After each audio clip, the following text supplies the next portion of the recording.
자, 오늘부터는 마태복음 5장에서부터 7장까지 강해를 하도록 하겠습니다. 특별히 이제 마태복음 오늘은 5장 1절부터 12절 통해서 여러분들 잘 아시고 많이 들어보셨을 팔복, 8가지 복에 관해서 좀 생각해-보는 시간을 갖도록 하겠습니다. 물론 오늘 다 할 수는 없고요. 이 마태복음 5장부터 7장 강해는 내용 하나하나가 여러분들 성경 잘 읽어보셔서 알겠지만 예수님께서 직접 하신 말씀들이기 때문에 우리가 하나씩 한 절씩 읽어보는 것만으로도 이게 많은 은혜가 되더라고요. 그렇게 읽어나가면서 이렇게 좀 생각해보는 시간을 갖도록 하겠습니다.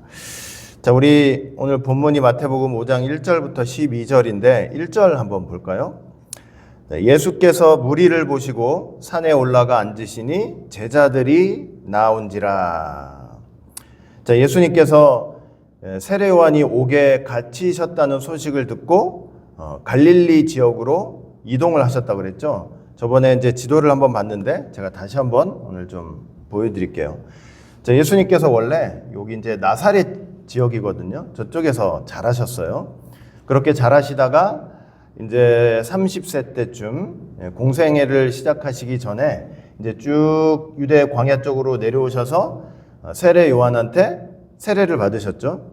그리고 광야에서 사단 마귀에게 시험을 받으셨습니다. 그 시험을 받으신 후 세례 요한이 옥에 갇혔다는 소식을 들으시고 다시 어디로 올라오셨다는 거예요? 요 갈릴리 지역으로 다시 쭉 올라가신 거예요. 올라가셨는데 특별히 이제 자라신 곳 나사렛으로 먼저 이제 가셨다가 이제 어디로까지 이동을 하셨냐면 요 갈릴리 바다 보면 여기에 가버나움이라는 곳이 있어요. 그 가버나움이라는 곳에 가셔서 그 갈릴리 해변 근처에서 제자들을 선택을 하신 거예요. 이게 지금 다 공생의 초기 일이죠. 초기 일이에요. 자, 그리고 이 가버나움 근방산이라고 생각해요. 이 근방산이라고 생각하는데 바로 저 근방산에서 올라가셔가지고 말씀을 하시고 설교를 하셨는데 우리가 그것을 그래서 뭐라고 부르냐면 산상수훈이라고 부르는 거예요. 마태복음 5장부터 7장까지가 다 산상수훈이에요. 너무나 귀하죠. 저 유대 광야에서 시험을 받으시고 마귀의 시험을 이기시고 요한이 붙잡히셨다는 소식을 듣고 갈릴리로 퇴장하신 것 같지만 그것이 아니고 저 갈릴리에서 너무나 위대한 일들을 많이 하셨는데 제자들 뽑으셨죠. 그리고 여러분들이 저가 그렇게 많이 듣고 또 많이 알고 있는 그 위대한 산상수훈을 바로 저 가버나움 근처 산에서 예수님께서 말씀을 하신 거예요. 자, 이 산상수훈은 예수님이 왕으로 통치하시는 하나님 나라의 법과 원리를 보여주고 있습니다. 세상 나라의 법과 원리가 아니고 하나님 나라의 법과 원리. 예수님이 왕으로 계시는 예수님의 제자된 백성들, 예수님의 제자된 성도들이 하나님 나라에서 어떤 자세와 어떤 믿음을 가지고 살아야 하는가 하는 것을 보여주는 것이 바로 산상수훈입니다. 여러분들 이제 많이 읽어보셔서 알겠지만 이게 세상 나라의 원리와 법과는 완전히 이제 차원이 틀려요. 지금 오늘 팔복을 할 텐데 하나님이 생각하시는 예수님이 말씀하시는 복과 인간이 생각하는 복은 완전히 차원이 틀려요. 하나님 나라에서 말씀하시는 복, 세상 나라가 말하는 복은 완전히 차원이 틀려요. 그래서 읽다 보면 어떤 생각이 좀 드냐면 야, 내가 과연 저렇게 예수님께서 말씀하신 대로 저 원리와 법대로 살아갈 수 있겠는가? 이렇게 읽다 보면 좀 자괴감이 들기도 해요. 어떤 사람들은 이 산상수훈을 어떻게까지 얘기하고 있는 사람들이 있냐면 이건 우리가 도무지 도달할 수 없는 기준, 도무지 도달할 수 없는 말씀이다. 이렇게 얘기를 합니다. 그저 그것을 멀리서 보면서 동경하면서 그 말씀 들으면서 마음에 그냥 안정이나 얻으며 흠모하면서 그렇게 이 말씀을 대하면 된다. 이렇게 말하는 사람들이 있어요. 여러분들 왜 살다가 참 심신이 피곤하고 지칠 때 어디서 좋은 얘기 듣고 좋은 말 들으면 마음이 편안해지잖아요. 그러니까 그와 마찬가지로 산상수훈도 그 정도 선에서 좋은 말이니까 그거 듣고 마음의 평안만 안정만 얻으면 된다 이렇게 생각하는 그렇게 말하는 사람들이 있어요. 근데 그렇다고 할 때 이것은 우리에게 말씀을 주신 예수님을 철저하게 이제 무시하는 그런 행동이 되겠죠. 그리고 반대로 어떤 사람들도 있냐면 산상수훈은 기독교인이라면 누구나 다 실천할 수 있고 그리고 누구라도 다 도달할 수 있는 그런 말씀이다 이렇게 또 생각하는 사람들도 있어요. 근데 그것 또한 문제가 있어요. 왜냐면은 그것은 우리가 가진 죄의 실상을 잘 인식하지 못하는 것이기 때문이죠. 제가 누누이 말씀드리지만 우리는 하나님의 말씀을 전부 다 실천하기에는 너무나도 타락한 본성을 여전히 갖고 있는 것이잖아요. 그렇다면 우리가 이 산상수훈을 대하면서 예수님의 이 귀한 말씀을 대하면서 어떤 마음과 태도로 이 말씀을 대해야 하는가? 그것은 예수님이 말씀하신 그대로예요.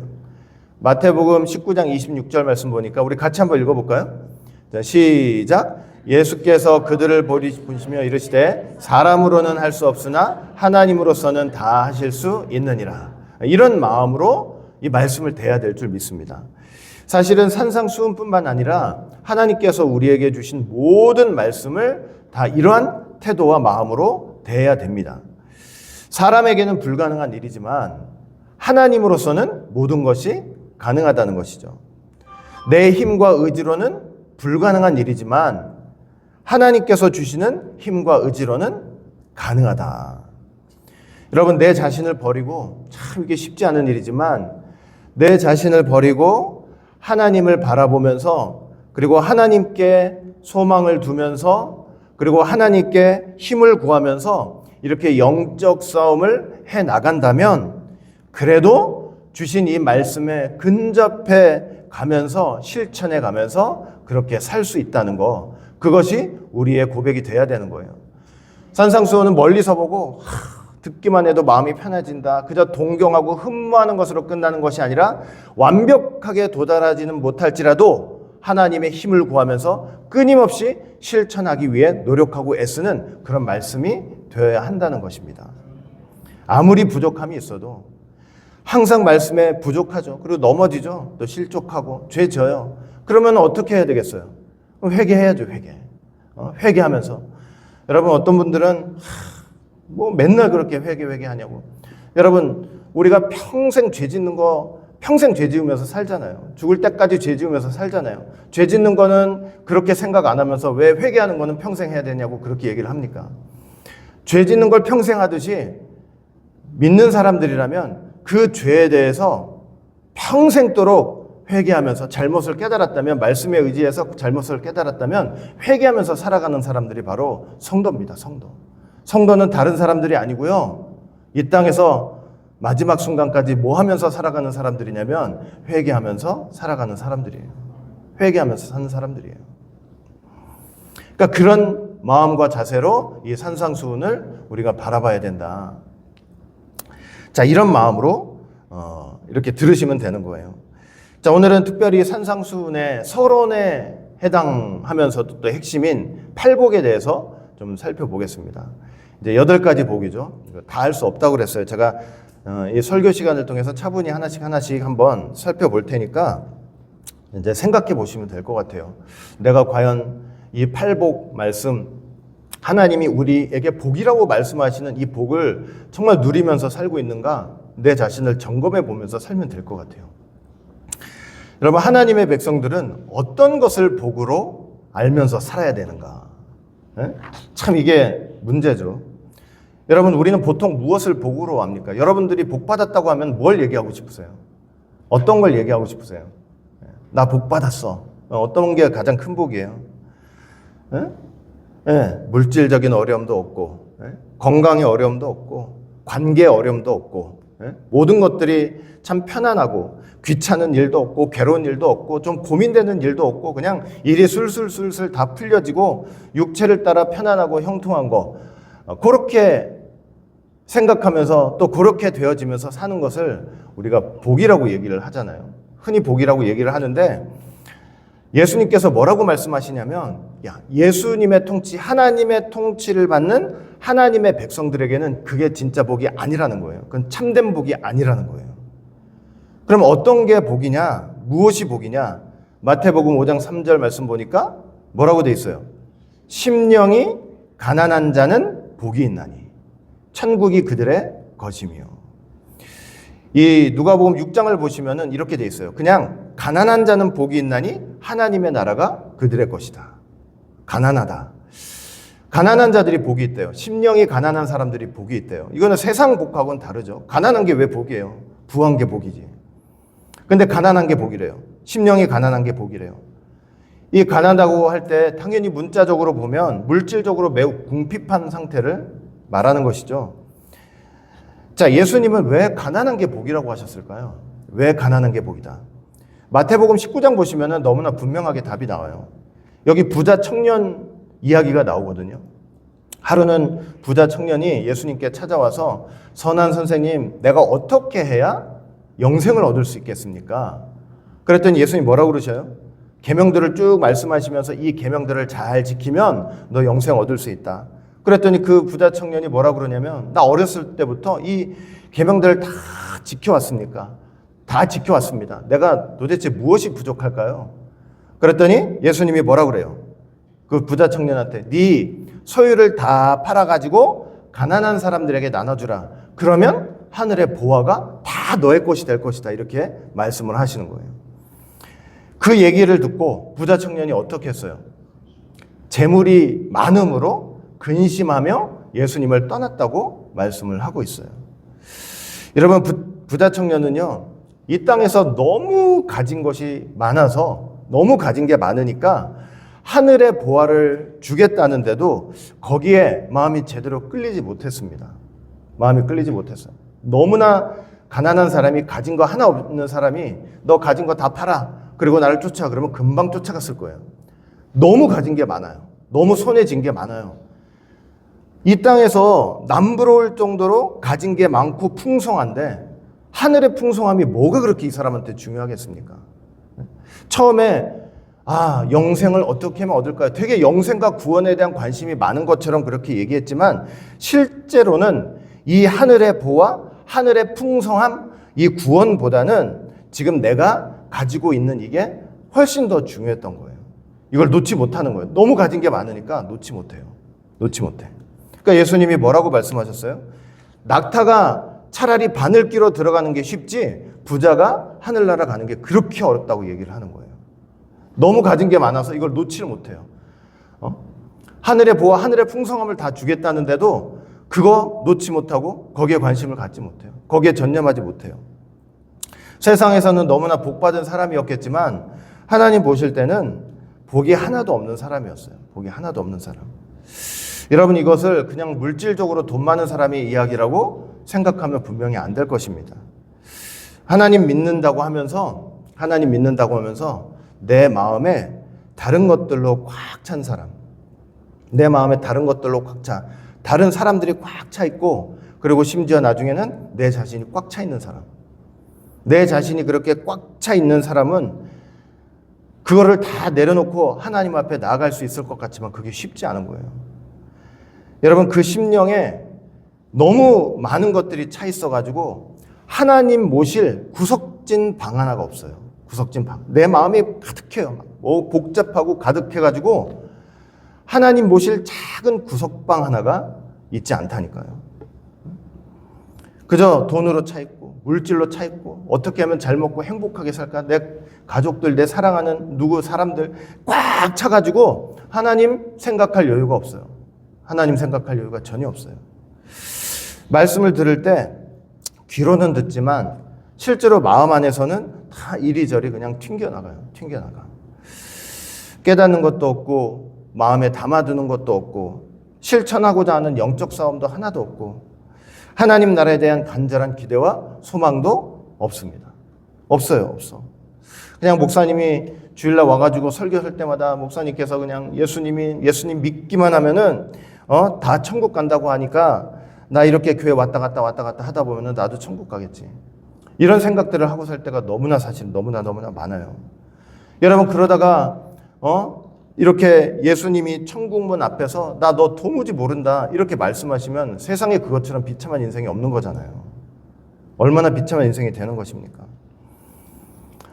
여러분, 우리가 막 어려운 문제가 있어서 간절히 기도해. 정말 상한 심령, 다 나를 비운 심령으로 정말 하나님만이 내 주인이 되시고 정말 하나님만이 나를 이끄실 수 있습니다. 그렇게 기도하다가 소원이 이루어져 보세요. 소원이 이루어지면 마음에 차요. 그 가난했던 심령이, 그 가난했던 상태가 부자가 돼버려요. 그 순간 하나님이 또 잊어버리고 사는 거예요. 하나님께 간구하는 것도 잊어버리고 구하는 것도 잊어버려요. 예? 그러니까 마음의 부자가 돼버리면 하나님을 찾지 않는다니까요. 내 마음이 가난해져야 돼요. 믿음으로 가난해져야 돼요. 믿음으로 가난해져야 돼요. 자꾸 하나님을 찾아야 돼요. 사랑하는 성도 여러분, 지금 하나님을 믿는 내 마음에, 저와 여러분들 마음에 무엇이 지금 차 있습니까? 무엇이 꽉 차 있습니까? 무엇이 부자처럼 이렇게 내 마음을 딱 자리 잡고 있습니까? 무엇이 내 마음 한가운데 딱 또아리를 틀고 그렇게 자리를 잡고 있습니까? 여러분, 내 속에 가득 찬 것 때문에 하늘의 풍성함을 바라보지 못하는 그런 우를 범하지 않았으면 좋겠습니다. 여러분, 마지막 때 정말 하나님 앞에 갈 때 다 내려놓고 가잖아요. 다. 심지어 우리가 입고 있던 옷도 다 정말 이렇게 다 내놓고 하나님 앞에 가는 거잖아요.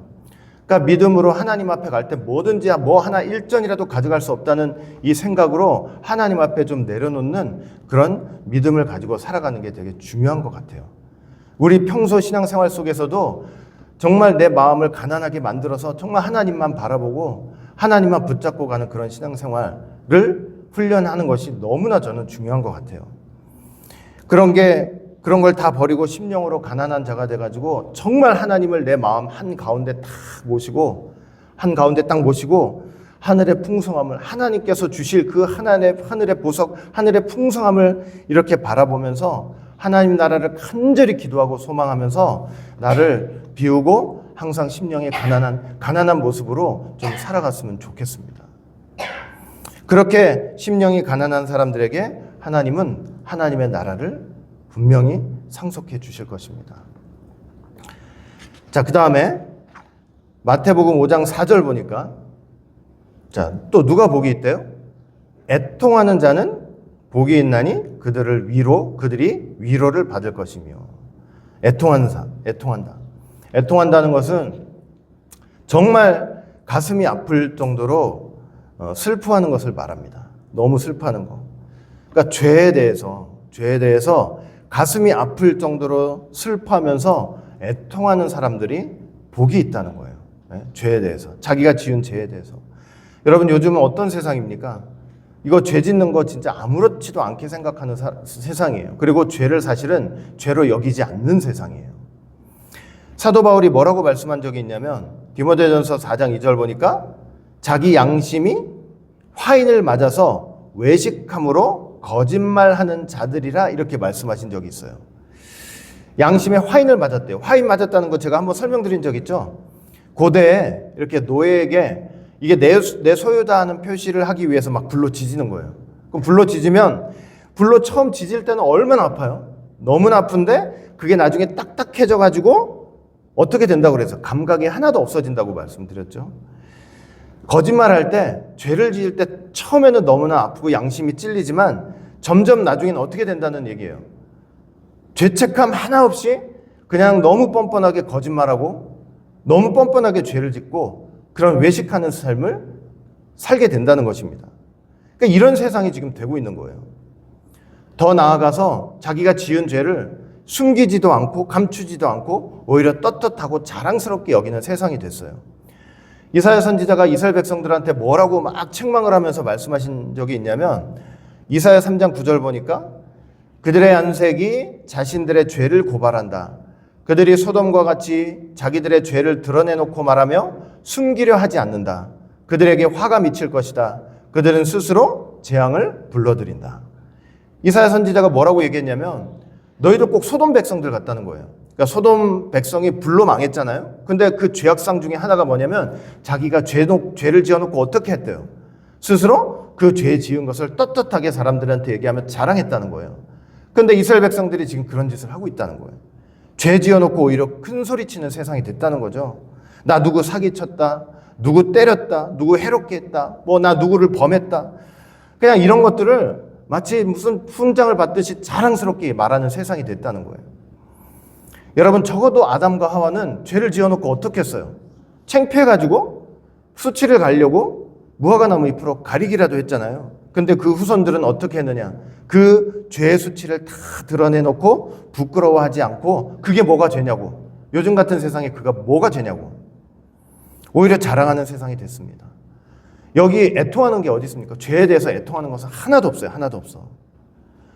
여러분, 믿는 사람들도 마찬가지예요. 믿는 사람들도.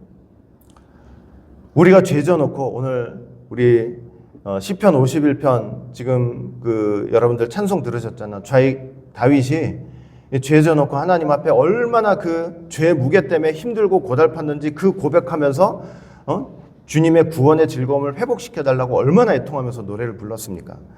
그런데 요즘 믿는 사람들도 우리가 죄 지어놓고 다윗처럼 이렇게 가슴을 치면서 침상을 적시면서 베갯잎을 눈물로 다 적시면서 그렇게 회개하는 그런 삶을 살고 있는가?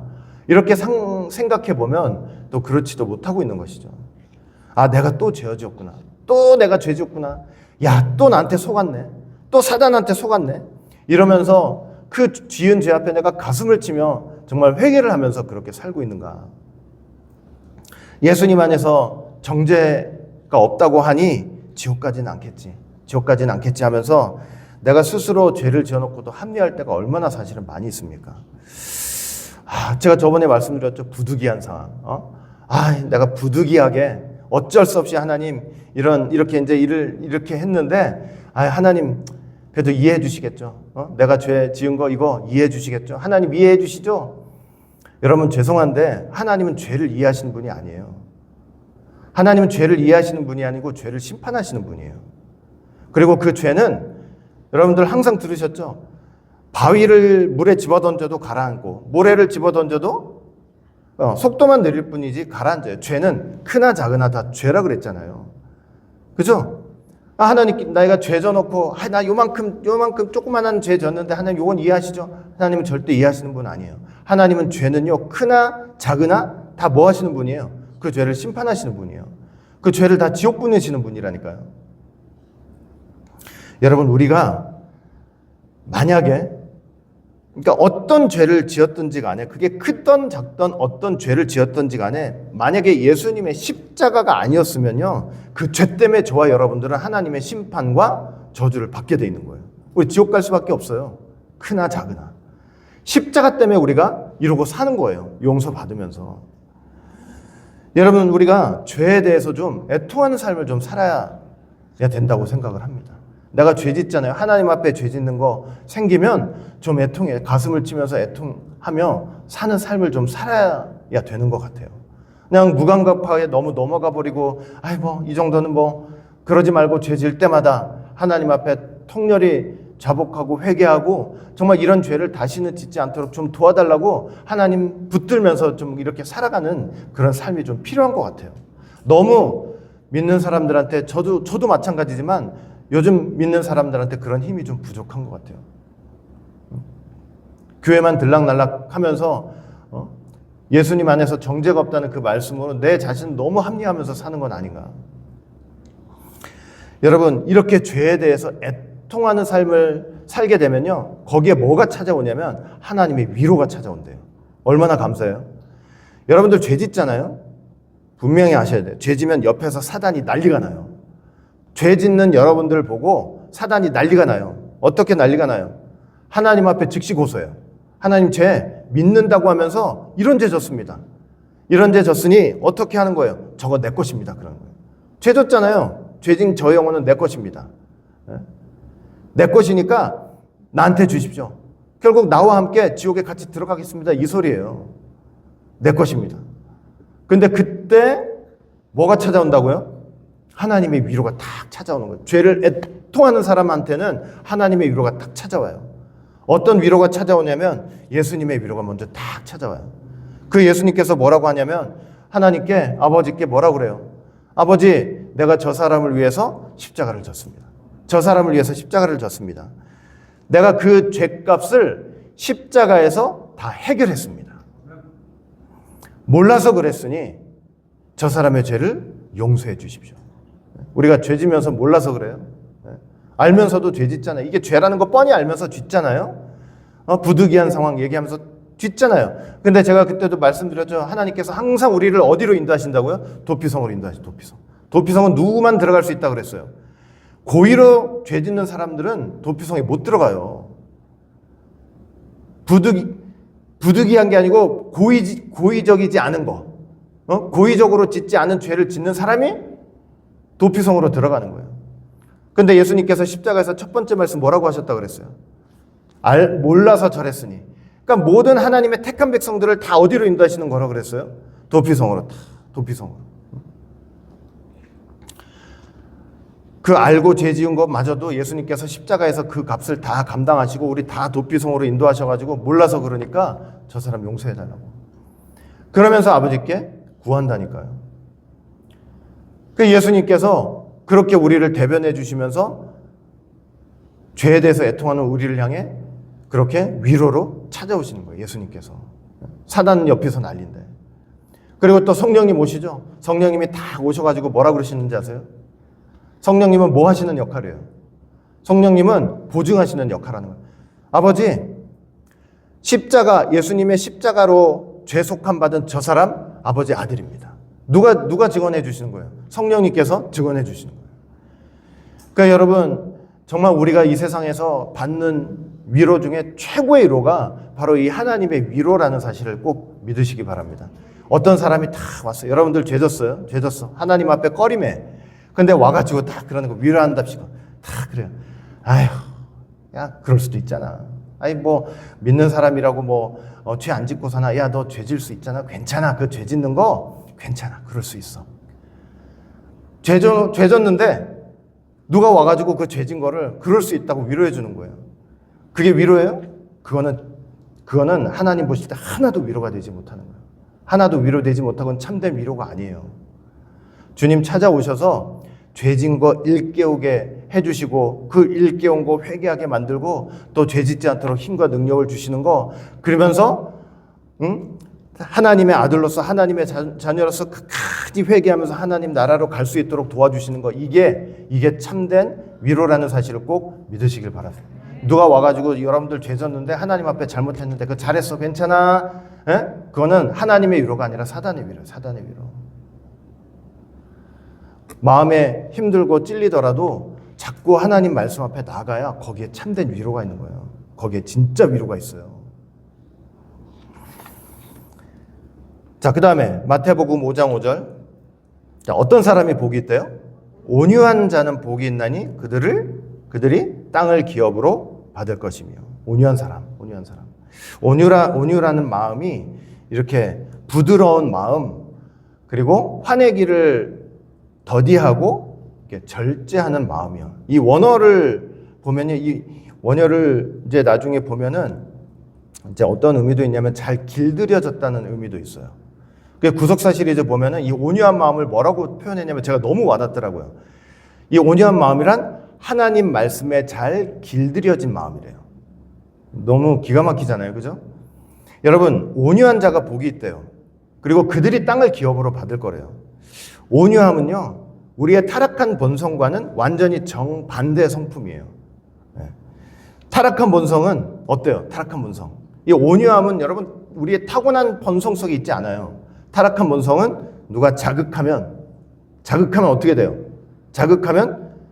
자극받아서 성질이 팍 나고 불같이 화를 내는 거예요. 그게 꼭 뭐 같냐면 계시록 13장 보면 땅에서 올라오는 짐승, 바다에서 올라오는 짐승 있잖아요. 원래 하나님께서 땅과 바다를 얼마나 아름답게 창조하셨어요. 근데 타락한 세상에서는 거기 뭐가 올라와요? 짐승이 올라와요. 그러니까 타락한 본성에서 자극했을 때 팍 올라오는 건 뭐가 올라오는 거예요? 사실은 짐승이 올라오는 거예요. 짐승이 올라와서 그 인격을 다 잡아먹는 거예요. 이해되세요? 그러니까 이게 원래 본성이 아니에요. 원래 가지고 있던 그 본성이 아니라니까. 이건 타락한 본성이에요. 타락한 본성. 근데 세상을 보면요, 세상 보면은 이렇게 불같이 화를 내고 기세가 등등한 사람이 남을 해치고 땅을 차지하는 것 같아요. 그죠? 그런데 그렇지 않아요, 성경은. 그렇지 않고 온유한 사람들이 땅을 차지하게 된다는 거예요. 기세가 등등하고 막 불같이 화내는 사람들이 차지하는 땅은 하나님이 우리에게 주시는 땅, 기업의 땅, 약속의 땅, 천국과는 완전히 상관이 없어요. 온유한 사람들에게 하나님께서 뭘 주시는 거예요? 하나님의 약속의 땅, 우리에게 천국을 허락해 주시는 거예요. 여러분, 이 불같이 화를 내는 마음으로는 절대로 하나님의 의를 이룰 수 없다고 말씀을 하고 있어요. 야고보서 1장 20절 보니까 사람이 성내는 것은 하나님의 의를 이루지 못한다. 여러분, 이 온유에 대해서 말할 때 빼먹을 수 없는 사람이 누구예요? 모세는 지상에 어떤 사람보다 온유했다 그랬잖아요. 민수기 12장 3절, 이 사람 모세는 온유함이 지면의 모든 사람보다 더하다라 그랬잖아요. 얼마나 온유했어요. 근데 제가 이 온유함에 대한 그 정의를 여러분들한테 분명히 다시 한번 말씀드렸었어요. 원어적 의미로 볼 때 온순한, 겸손한, 그리고 또 뭐가 있냐면 억압된. 억압됐다는 것은 온유하고 상관이 없는 것 같잖아요. 근데 억압된이라는 의미가 있어요. 제가 그래서 말씀드렸죠. 모세가 가지고 있는 온유함은 태어날 때부터 타고난 천성이 아니고 하나님에 의해서 타락한 본성이 억압된 상태를 가리키는 거다. 그렇죠? 아까도 말씀드렸죠. 온유하다는 것은 어디에 길들여진 상태예요? 하나님 말씀 앞에 잘 길들여진 상태. 그러니까 하나님에 의해서 지금 잘 길들여진 상태. 그러니까 광야 초기에는 모세가 광야 초기에 하나님에 의해서 잘 길들여진 상태, 온유함을 갖고 있었던 게 바로 이 모세였어요. 광야 초기에. 근데 이렇게 온유했던 모세가 광야 말기 이제 40년 거의 다 가고 있는 시점에서 가데스에서 어떠했습니까? 그 40년 동안 얼마나 불신의 얼들을 받았겠어요, 솔직히. 예? 말할 수 없었겠죠. 물이 없어서 사람들이 불평하니까 그 불평이 모세에게 이제 얼을 미쳤다고 그랬죠. 그 불신의 얼이에요, 불신의 얼. 예? 정말 이렇게 좀 뭔가를 같이 할 때 이 믿음의 말로 서로 격려하고 위로해주면 될 텐데 그냥 불신의 얼들이 그냥 미친 듯이 다가오는 거예요, 미친 듯이. 그 온유했던 모세가 순간 참지 못하고 어떻게 됐어요? 온유함을 버려버리고 불같이 화를 냈습니다. 불같이 화를 냈는데, 자, 불같이 화를 내면서 어떤 일을 저질렀습니까? 모세가 막 화를 내면서, 그러니까 온유함 잊어버리면서 이성과 믿음을 다 잊어버려요, 순간. 반석에게 분명히 명하여 물을 내라고 했는데 어떻게 했어요? 화가 나가지고 그냥 2번 쳐버렸잖아요. 2번 쳤다. 근데 고린도전서 10장 보시면은 이 반석이 그리스도라고 했는데 이렇게 쳤다고 할 때는 어떤 죄가 됐냐면 예수님을 친죄가 되어버렸어요. 예수님을 친죄가 됐다고 그랬죠.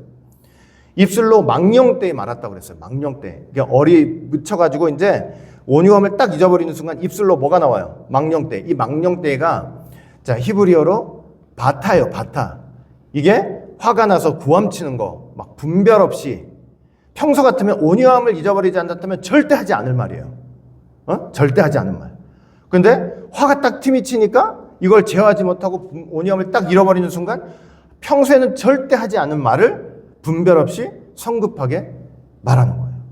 막 소리치면 소리를 꽥꽥 치면서 화가 나가지고 이 말을 하기 시작해요. 근데 그렇게 내면서 무슨 말을 했냐면 우리가 너희를 위해서 이 물을 내라 그러는 거예요. 이 물을 누가 내시는 거예요? 하나님이 내시는 건데 마치 자기가 내는 것처럼. 이해되죠? 이게 왜 그렇게 된 거예요? 온유함을 잊어버려서 이렇게 됐어요. 온유함을 잊어버려가지고. 하나님의 영광을 딱 가로챘어요. 온유함을 잊어버리고 그냥 이런 말을 하다가 결국 하나님께서 모세에게 어떤 선고를 내리셨냐면 민수기 27장 12절 13절 보니까 여호와께서 모세에게 이르시되 너는 이 아바림 산에 올라 가서 내가 이스라엘 자손에게 준 땅을 바라보라. 본 후에는 내 형 아론이 돌아간 것 같이 너도 조상에게로 돌아가니. 온유함을 잃어버린 이 모세가 땅을 기업으로 받지 못했다니까요. 땅을 기업으로 받지 못했어요. 하나님이 약속하신 땅을.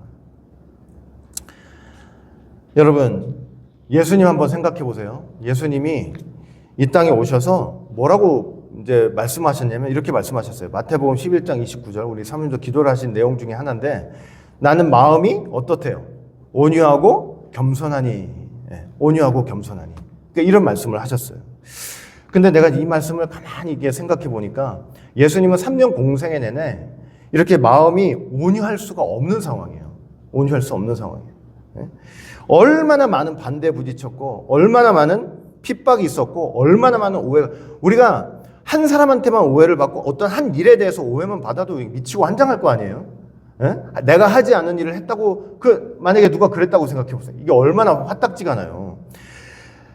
그런데 그런 오해를 다 받고 말할 수 없는 거짓에 휩싸이고 온갖 거짓 증인들 다 와가지고 예수님 하지도 않으신 말씀, 하지도 않은 행동 했다고 하고 이렇게 하니까 얼마나 사실은 우라통이 터지는 상황이에요. 사실은 제자들 보세요. 옆에서 같이 변호해줘야 되는데 큰 소리는 쳐줘. 항상 옆에 앉아가지고 큰 소리는 치죠. 내가 죽을 때까지 당신 쫓아다니겠습니다. 옥에가 쳐도 당신 보호할 거고 죽을 때도 같이 죽겠습니다. 그러는데 예수님 막상 십자가에 딱 달리려고 체포되는 순간 어떻게 됐어요? 도망가느라고 정신이 하나도 없잖아요. 내 눈앞에서 내가 가장 아는 사람, 가장 사랑했던 사람이 나를 모른다고 하면서 그 자리에서 도망갔다고 생각을 해보세요. 그걸 보고 있는 여러분들 마음을 한번 생각해 보시라고요. 여러분 그 배신감 어떻게 할 거야? 그 배신감 어떻게 할 거예요? 만약에 그 순간 예수님께서 3년 공생의 내내 이런 순간순간이 얼마나 많았겠어. 이 순간순간마다 그 불신의 얼들, 그 배신의 얼들, 그런 것들이 미쳐가지고 그 순간 온유함을 잃어버렸다고 한번 생각해 보세요. 예수님이 온유함을 잃어버리셨으면요, 세상 누구도 구원받을 수가 없는 거예요. 이 온유함을 딱 잃어버리시고 그 순간 화를 내시고 분을 터뜨리시면서 저 인간을 지옥에 보내주시옵소서 이러는 순간요, 그건 사람의 말이 아니잖아요. 그 사람은 예수님이 그렇게 하는 순간 그냥 그 사람 지옥 가는 거예요. 그냥 예수님이 한 번이라도 온유함을 잃어버리셨으면 우리는 누구도 천국 갈 수 있는 길이 막히는 거예요. 예수님 자신도 아버지여, 마지막 십자가 마지막 말씀, 아버지여 내 영혼을 아버지 손에 부탁합나이다, 이렇게 예수님 자신도 얘기할 예수님도 사명을 못하고 어떻게 돌아가시겠냐고요. 온유함을 잃어버렸다면. 예수님은 끝까지 어떻게 하셨어요? 이사야 53장 말씀처럼 그냥 도둑관에 끌려가는 어린 양처럼 한마디도 안 하셨잖아요. 그러면 그 한마디도 안 하시기 위해서 그 마음에서 어떤 일이 벌어졌겠냐고요. 그 마음에서 그 수많은 오해를 받으면서 배신을 당하면서 한마디도 안 했다. 우리는 말은 쉽게 하죠. 그 한마디를 안 하시려고 그 마음속에서 무슨 일이 벌어지셨겠냐고요. 그거 생각해 보신 적 있어요? 내가 여기서 임파 한마디 내면 택한 백성들 구원하지 못하는 거 아니에요. 나 십자가에 못 박는 저 인간들 죽여주시옵소서 하는 순간 우리도 택한 백성이라고 하지만 모를 때는 십자가에 못 박고 있는 거예요, 같이.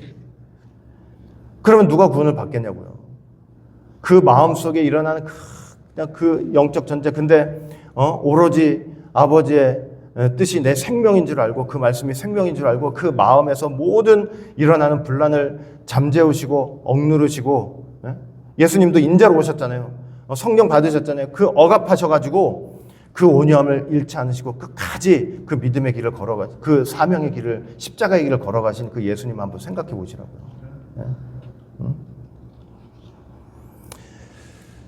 여러분, 우리가 이런 예수님의 사랑을 받은 하나님의 백성일진데 우리 서로 간에도 뭐라고요? 누구 간에요? 우리 서로 간에도 온유한 마음으로 대하시길 바라겠습니다. 온유한 마음으로. 온유한 마음은 내 타고난 천성이라고 그랬어요. 내가 어릴 때부터 돌을 잘 닦아가지고 좋은 말 들어가면서 내 마음 심성을 곱게 만들어서 만든 게 아니에요. 하나님의 성령이 여러분들을 억압해 주시는 거예요. 막 튀어 오르려고 하는 거, 짐승 같은 거 막 마구잡이로 오르려고 하는 거 어떻게 하시는 거예요? 하나님의 성령이 눌러주시는 거예요. 성령께서 눌러주시는 거예요. 자꾸 눌러져가지고 말씀에 잘 길들여지는 마음. 그게 바로 뭐냐면 온유함이에요. 온유함.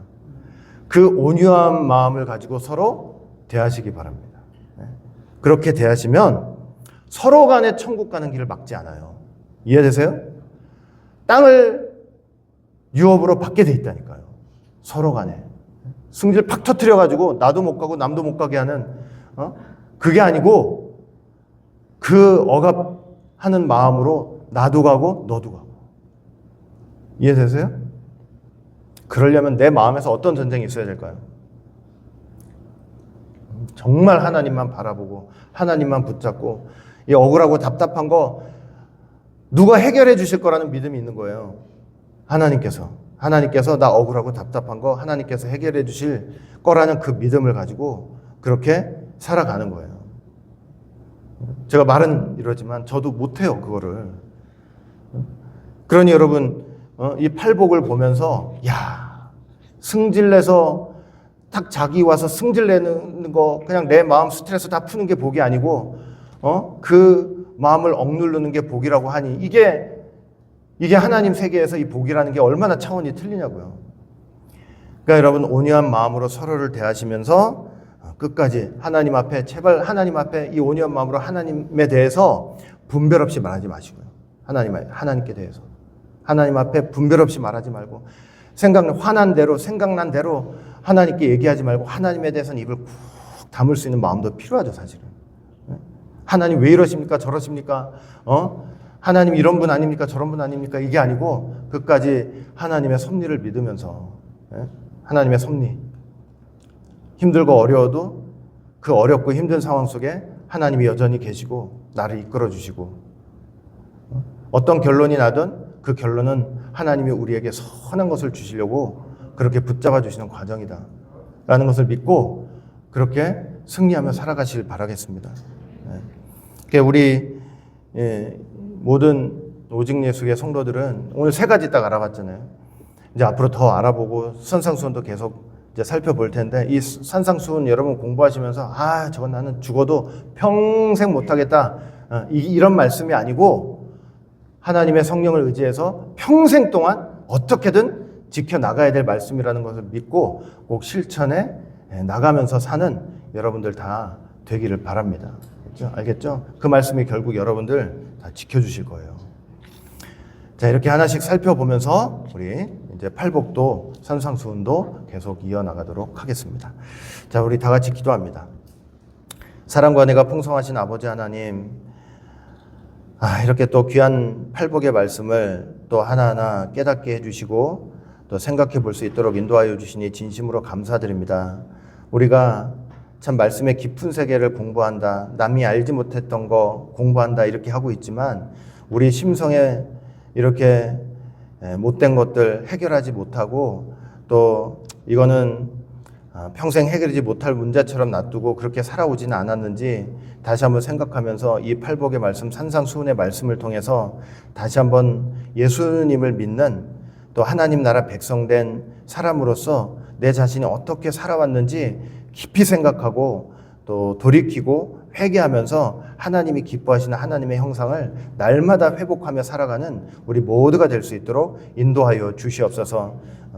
하나님이 기뻐하시는 그런 하나님의 형상 없이 지식만 차는 교만한 사람 되지 않도록 주님께서 끝까지 저희들 붙들어 주시옵소서. 끝까지 함께해 주시고 도와주실 줄 믿고 감사드리며 사랑 많으신 예수님 이름으로 감사하며 간절히 기도드리옵나이다. 아멘.